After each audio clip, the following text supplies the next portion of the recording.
This is Year 14 past paper solutions from A2physics 5, and this set of past paper solutions is on magnetic fields, and they're from years 2004 to 2009.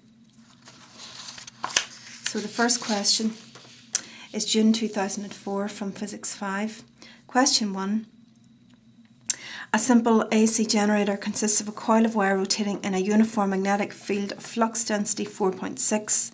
So if I just write at the side, that's your B value, 4.6 by 10 to the minus 2.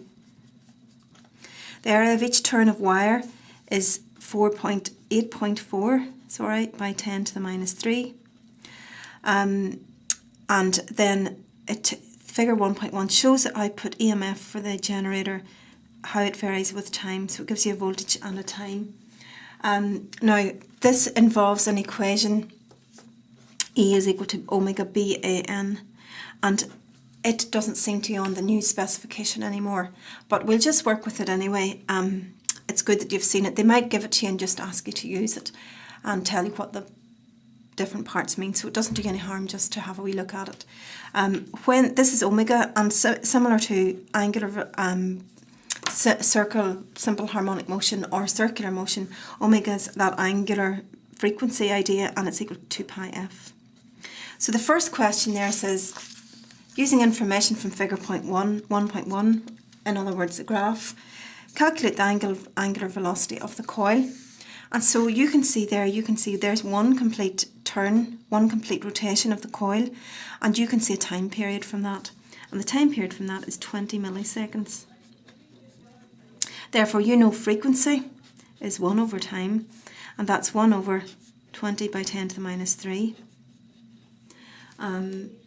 And therefore, omega is 2πf, which is 2π times 1 over 20 by 10 to the minus 3. And that comes out as 314. Can't see any of that, sorry about that. So just to go through that again, time period from the graph is 20 milliseconds. Therefore, frequency is 1 over time period, which is 20 by 10 to the minus 3, 1 over 20 by 10 to the minus 3. Omega is 2πf. 2π times 1 over 20 by 10 to the minus 3 gives you 314 radians per second. Part 2, also using information from figure 1.1 and the data above the graph, calculate the number of turns in the coil. So the only thing that you don't know there is N. If I write down E is equal to omega p.p.A, we now know a value for omega. We know A, we know B, and we don't know N. But we can use this equation whenever you get a maximum EMF. And if you look at the graph there, you can see the size of the maximum EMF is 25 volts. And so that's what we're going to use. So we're looking for N, and that's E max over omega p.p.A, and that's equal to 25, we've read from the graph, over 314 is omega. B is 4.6 by 10 to the minus 2, and A is 8.4 by 10 to the minus 3. And when you do that calculation, you come out with, when you do this calculation, you come out with an answer of 206 turns on the coil.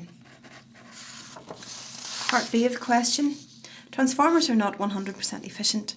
State 2 sources of energy loss in the form of heat in a transformer. In each case, state how and where the heat is generated. So the first one, you would say there's really 2 places: in the windings of the coil, and then in the iron core. So there's 2 marks out of 4 already for just writing those down. So it says how and where the heat is generated. So due to changing current, heat is generated in the primary and secondary coils. You could also say something about flux leakage, and that also happens in the windings, so there may be some loss of magnetic field. Iron core, You could say this idea of the hysteresis, which is that idea of as the magnetic field changes direction, you know, this idea here that there's a loss again in magnetic flux. Or you could use the words flux leakage. Or you could say that there are eddy currents induced and that loses energy.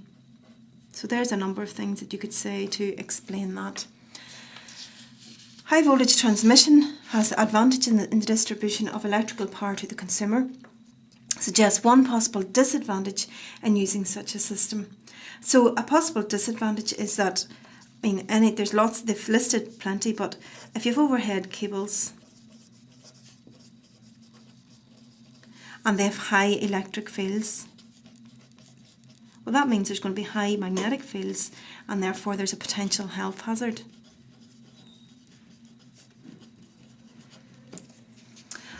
Second one there might be if you have a very high potential difference and it runs at about, in here anyway, 330 kilovolts, then risk of electric shock.